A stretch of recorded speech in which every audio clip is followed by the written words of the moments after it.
నమస్తే welcome to our channel నేను మీ Priyanka Rao Bihar elections ఈ ఎలక్షన్స్కి సంబంధించి బీహార్లో మాత్రమే కాదు ఇరు తెలుగు రాష్ట్రాల్లో కూడా ఉత్కంఠ నెలకొంది మరి ముఖ్యంగా ఏపీలో మరి ఈరోజు ఆ ఉత్కంఠకి తెర దిగబోతుంది ఎందుకు అంటే ఈ ఎలక్షన్కి సంబంధించి ఈరోజు కౌంటింగ్ ప్రక్రియ నడుస్తుంది మరి ఇందులో ఎవరు గెలుస్తారు గెలవడానికి గల కారణాలు ఏమై ఉండొచ్చు అనేది తెలుసుకుందాం దీని గురించి మనతో మాట్లాడడానికి జనసేన పార్టీ రాష్ట్ర అధికార ప్రతినిధి శ్రీనివాస్ గారు ఉన్నారు ఆయన అడిగి తెలుసుకుందాం నమస్కారం సార్ నమస్తే అమ్మ సార్ బీహార్ ఎలక్షన్స్ అయిపోయినాయి ఈరోజు ఓట్ల లెక్కింపు ప్రక్రియ జరుగుతుంది మరి మీరేమనుకుంటున్నారా ఎవరు గెలుస్తారు అంటే అమ్మ ఇప్పటికే సర్వే సంస్థలు అన్నీ చెప్పినవి కూడా ఎన్డీఏ గవర్నమెంట్ మళ్ళీ అధికారంలో రాగబోతుంది అనేటువంటిది అన్ని సర్వే సంస్థలు చెప్పినాయి ఇప్పుడు ఉన్న సమాచారం ప్రకారం అయితే వాళ్ళు ఊహించిన దానికంటే ఎక్కువ చాలా భారీ మెజారిటీతో ఏకఛత్రాధిపత్యంగా అంటారు చూసారా ఆ విధంగా వన్ సైడ్ విక్టరీ ఈరోజు ఎన్డీఏ గవర్నమెంట్ రాబోతుందనే వార్తలు కనబడేందుకు వార్తలు వస్తున్నాయి అంటే బీహార్ ఎలక్షన్స్ ఇప్పుడు దేశవ్యాప్తంగా ఎందుకు చూస్తుందంటే అది కూడా ఒక పెద్ద స్టేటు 243 స్థానాలు ఉన్నటువంటి స్టేటు దాంతో ఈ మధ్యకాలంలో జరిగినటువంటి అనేక పరిణామాలలో దేశవ్యాప్తంగా కాంగ్రెస్ పార్టీకి సంబంధించిన రాహుల్ గాంధీ గారు దేశవ్యాప్తంగా ఓట్ చోరీ జరిగింది అనేటువంటిది ఒక సంచలనంగా ఒక ఐటెం తీసుకున్నాడు ఆయన మహారాష్ట్రలో కానీ అక్కడ కానీ ఇక్కడ కానీ మొత్తానికి ఓట్ చోరీ జరిగిందని చెప్పేసి అని హైడ్రోజన్ బాంబు లేదా ఇంకో బాంబు అని రకరకాలుగా చేసి దేశవ్యాప్తంగా ప్రచారం చేశాడు దాని ఇంపాక్ట్ ఖచ్చితంగా ఉంటుంది అనేటువంటిది ఒకటి తర్వాత నితీష్ కుమార్ని ఆల్రెడీ 2 దశాబ్దాల నుంచి అక్కడ చూస్తున్నారు కాబట్టి ప్రజలు మార్పు కోరుకుంటున్నారు అనేటువంటిది ఒకటి బీహార్ ఎదుగుదల లేకుండా అయిపోయింది నితీష్ కుమార్ హయాంలో అని చెప్పేసి అని రకరకాల ఇటువంటి ప్రచారం చేయాలో మహాగఠబంధన్ పేరుతోటి ఇండియా కూటమి అన్ని రకాలుగా చేశారు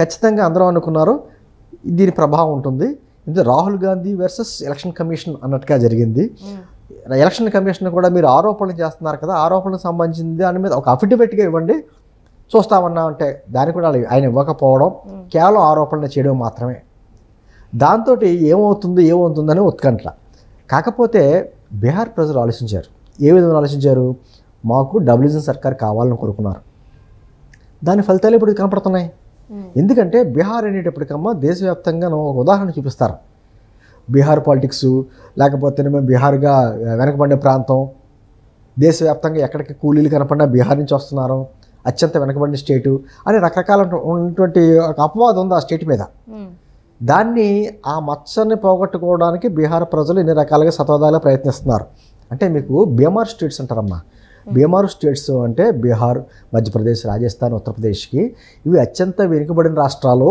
అని చెప్పేసి అని వాటికి కేంద్రం ఇచ్చే నిధులు కూడా ఎక్కువిస్తాయి అంటే మిగతా రాష్ట్రాలతో సమానంగా రాష్ట్రాలు తీసుకొచ్చే ప్రయత్నాలు చేస్తూ ఉంటాయి అయినా కూడా అక్కడ వెనుకబడితనం ఉంది అని చెప్పేసి అంటే అక్కడ ఉన్నటువంటి రాజకీయ నాయకులు అనేక రకాలైనటువంటి కుటుంబ రాజకీయాలు కుల రాజకీయాలు మత రాజకీయాలు చాలా ఎక్కువ అక్కడ ఇప్పుడు లాలూ ప్రసాద్ యాదవ్ హయాంలో వచ్చినటువంటి ఆ గడ్డి కుంభకోణం మన అందరికీ తెలుసు తర్వాత ఆయన జైలుకి వెళ్ళడం భార్యనేమో సీఎం చేయడం ఇవన్నీ కూడా కుటుంబ తరహా రాజకీయాలు అదేవిధంగా బీహార్కి సంబంధించి గూండాయిజం రౌడీయిజం చాలా ఎక్కువగా ఉన్నటువంటి ఇది దాంతో ఏమవుతుందంటే ఒక విధమైన మచ్చ ఉంది ఆ స్టేట్ మీద ఆ మచ్చ తొలగిపోవాలి అంటే ఖచ్చితంగా ఎన్డీఏ గవర్నమెంట్ రావాలి అనేటువంటిది పదే నరేంద్ర మోదీ గారు వాళ్ళు ప్రచారం చేయడం నితీష్ కుమార్ గారి మీద అక్కడ ఉన్న ప్రజలకు ఒక నమ్మకం ఉండడం వీళ్ళు అంటే మధ్యలో నితీష్ కుమార్ అటు ఇటు స్టెప్స్ వేసాడు ఆయన బీజేపీ నుంచి బయటికి ఎన్డీ నుంచి బయటికి వెళ్ళడం మళ్ళీ తిరిగి రావడం ఎన్ని స్టెప్స్ వేసినా కూడా వాళ్ళు కేంద్రంలో ఉన్నటువంటి నరేంద్ర మోదీ గారి నాయకత్వంలో ఉన్నటువంటి ఎన్డీఏ గవర్నమెంట్ అదే గవర్నమెంట్ స్టేట్లు కూడా వస్తే డబులిజం సర్కార్తో మా రాష్ట్రం అభివృద్ధి చెందుతుందనే భావంతో ఈరోజు అక్కడ అద్భుతమైనటువంటి విజయం ఇవ్వబోతున్నారు దానికి ఎన్డీఏలో ఉన్నటువంటి భాగస్వామ్య పక్షంగా ఉన్నటువంటి లోకేష్ గారు కూడా అక్కడికి వెళ్ళారు కదా అక్కడ ఉన్నటువంటి అనేక మంది తెలుగు వారు కూడా ఉన్నారు వారికి సంబంధించి ఆయన కూడా ప్రచారం చేయడం జరిగింది ఏమంటున్నానంటే ఓట్ చోరీ జరిగింది 65 లక్షల ఓట్లు అక్రమంగా తొలగించారు ఈ సర్ అనే నినాదంతో ఎలక్షన్ కమిషన్ కేంద్రానికి అమ్ముడిపోయినట్టుగా సరిపోయింది ఆ వ్యవస్థ అంతా కుళ్ళిపోయింది అనేటువంటిది విస్తృతంగా ప్రచారం చేశాడు మన రాహుల్ గాంధీ గారు ఈ రోజున రాహుల్ గాంధీ గారే పరోక్షంగా ఎన్డీఏ గవర్నమెంట్కి సపోర్ట్ చేశారేమో అనిపిస్తుంది ఎందుకంటే అతను ఉన్నంతకాలం ఎన్డీఏ గవర్నమెంట్కి ఏ ఇబ్బంది లేదు ఎందుకంటే అతన్ని తీసుకునే అస్త్రం సరైన అస్త్రాలు పుచ్చుకోడు. ఓకే. ఇప్పుడు ఓట్ చోరీ ఎందుకు జరుగుతుంది? ఇప్పుడు ఎలక్షన్ కమిషన్ భారతదేశంలోనే ఇంత పెద్ద వ్యవస్థలో ఇంత స్వచ్ఛందంగా ఇప్పుడు డబ్బులు తీసుకుంటారు. ఎలక్షన్ పార్టీలు ఇచ్చేటువంటి డబ్బులు ప్రజలు తీసుకుంటారు కొంతమంది. అందరి దగ్గర తీసుకోవచ్చు, కానీ వెళ్ళిది మాత్రం స్వచ్ఛందంగా అతను నచ్చిన వ్యక్తిగా ఓటేసుకుంటాడు. లోపల ఆ సిస్టమ్ ఉంది కదా, లోపాలు లేవనట్లా, ఎన్నికల వ్యవస్థలో లోపాలు లేవనట్లా, కానీ మొత్తం ఎన్నికల వ్యవస్థనే భ్రష్టు పట్టిపోయినట్టుగా మాట్లాడితే ఏమవుద్దంటే వ్యవస్థ చిన్నాభిన్నం అయిపోద్ది. ఇప్పుడు రాహుల్ గాంధీ గారు ఏం తీసుకోవాలి? ఎలక్షన్ కమిషన్లో ఏమన్నా ఆరోపణలు ఉంటే ఆరోపణలు చేయాలి. అంతకు మించి మొత్తం ఆ వ్యవస్థ అంతా అమ్ముడుకుపోయినట్టుగా, భారతీయ ఎన్నికల వ్యవస్థనే దారుణం అన్నట్టుగా అతను మాట్లాడతాం. తర్వాత ఎక్కడో విదేశీయులకు సంబంధించినటువంటి ఒక ఏమంటారో ఒక యాంకర్ అన్నారో, యాంకర్ కాదు మోడల్, ఆ మోడల్లో ఇక్కడికి ఆవిడకి ఒక్కడికే 200 ఓట్ల పైన ఇక్కడ ఉన్నాయి అని చెప్పడం, ఆవిడ స్టేట్మెంట్ ఇవ్వడం, నాకు సంబంధం ఏంటి ఆ దేశంతో, నేను వెళ్ళడం ఏంటి, నాకు ఓటు హక్కు ఉండడం ఏంటి, నా ఫోటోలు అంటే చెప్పడం, ఇవన్నీ తప్పు అని చెప్పి తర్వాత నిరూపణ అవ్వడం. ఇవన్నీ ఏమవుతుందంటే అతను గాల్లో కత్తులు తిప్పుతూ ఉంటాడు. ఈ రోజున అతిపెద్ద పార్టీ ఒకప్పుడు కాంగ్రెస్ పార్టీ ఏముండి అమ్మా భారతదేశంలోని, అయితే కాంగ్రెస్లో అయితే కమ్యూనిస్టులు ఉండేవారు.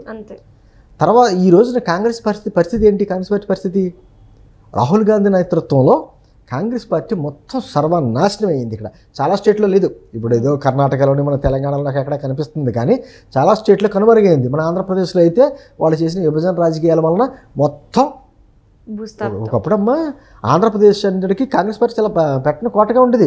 రాజశేఖర రెడ్డి గారి హయాంలో కావచ్చు, అంతకు ముందు కావచ్చు, పెట్టిన కోటగా ఉండేది. ఉమ్మడి రాష్ట్రంగా ఉన్నప్పుడు 42 మంది ఎంపీలతోటి అద్భుతంగా ఉండేది. రాష్ట్రాన్ని వాళ్ళ స్వార్థం గురించి విడదీశారు, అటు ఇటు కాకుండా పోయారు. ఏదో ఇక్కడ రేవంత్ రెడ్డి గారి పుణ్యం అంటే కొంచెం వెలుగుతుంది, ఇక్కడ మిడుగు అంటాను. కాంగ్రెస్ పార్టీ పుణ్యం కదా, రాహుల్ గాంధీ రేవంత్ రెడ్డి పుణ్యం అది. నేను అంటుంది ఏదేమైనా ఏ రాష్ట్ర ప్రజలనమ్మా ఒకటి ఆలోచిస్తారు. మన ఆంధ్రప్రదేశ్లో చూడండి, ఒక అవకాశం ఇచ్చారు జగన్మోహన్ రెడ్డికి, ఎందుకు మళ్ళీ తిరిగి వచ్చి 151 స్థానం నుంచి 11 స్థానాలకి లాగారు?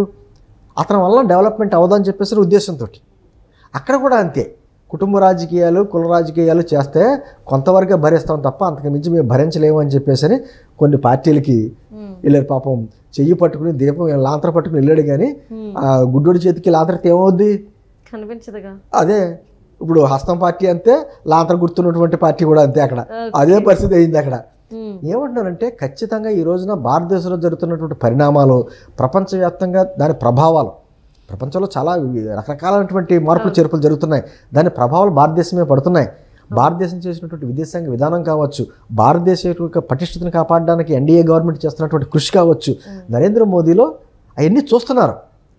దేశం ముఖ్యం అనేటువంటి విధానంతో ఆయన చేస్తున్నటువంటి ప్రయాణం అంతా చూసి అటువంటి వ్యక్తి మనకు కేంద్రంలో ఉంటే, అదేవిధంగా కేంద్రంలో ఉన్న ప్రభుత్వానికి మన రాష్ట్రంలో కూడా ఒకే ప్రభుత్వం వస్తే డబుల్ ఇంజిన్ సర్కార్ తోటి అద్భుతమైన విజయం, మనకి ఫలితం కూడా ఉంటుందనే ఉద్దేశంతో ఈరోజు ప్రజలకు పట్టుకడుతున్నారు. నితీష్ కుమార్ గారిని అన్ని చూశారండి. గతంలో ఆయన రైల్వే మినిస్టర్గా చేశారు, వ్యవసాయ శాఖ మంత్రిగా చేశారు, 2 దశాబ్దాలు బట్టి ఆయన ముఖ్యమంత్రిగా రకరకాల చూశారు. దాంతో డెవలప్మెంట్, అతనిలో ఉన్న మంచితనం, రాష్ట్రం పట్ల అతనికి ఉన్న ప్రేమ అన్నీ చూశారు. రేపు పొద్దున్న బీజేపీకి ఎక్కువ సీట్లు వస్తే బీజేపీ అతను ముఖ్యమంత్రి అవుతారా, లేకపోతే నితీష్ కుమార్ ముఖ్యమంత్రి అవుతాడా మరోసారి అనేది ఆ పార్టీలు కూర్చొని డిసైడ్ చేస్తాయి. కాకపోతే ఇటువంటి ఎవరైతే కుల రాజకీయాలు చేసి కేవలం అప్పటికప్పుడు లబ్ధి పొందే పార్టీలు ఏవైతే ఉన్నాయో మన ఆంధ్రప్రదేశ్లో జగన్మోహన్ రెడ్డి లాగా, అటువంటి పార్టీలందరికీ చంపపెట్టు. అక్కడ కూడా అంతే, అదే జరుగుతుంది. మాకు రాష్ట్రం కావాలి, రాష్ట్ర అభివృద్ధి కావాలి, మా ప్రజలు బాగుండాలని ప్రజలు కోరుకున్నారు. కాబట్టి ఈ రోజున ఎన్డీఏ కూటమికి అద్భుతమైన విజయాన్ని అందించబోతున్నారు. కాసేపట్లో అద్భుతమైన రిజల్ట్, ఊహించినంత రిజల్ట్. అందరూ అనుకున్నారు ఎన్డీఏగా వస్తుందని చెప్పారు, కానీ సర్వే సంస్థలు కూడాను ఇంత రిజల్ట్ ఎవరు ఊహించలా. ఆ సర్వే సంస్థలు చెప్పిన అన్ని నెంబర్లు క్రాస్ అయిపోయింది. కాసేపట్లో 200 మార్కు కూడా దాటినా ఆశ్చర్యం లేదు. డిజాస్టర్ ఇది ఇండియా కూటమి. ఇదంతా ప్రజా తీర్పు. మరి దాని మీద ఏమైనా స్పందిస్తాడా, లేకపోతే రాహుల్ గాంధీ గారు మళ్ళీ ఏమైనా టూర్కి విదేశాలు వెళ్ళిపోతాడా మనకు తెలియదు. వేచి చూడాలి. Right, thank you so much sir.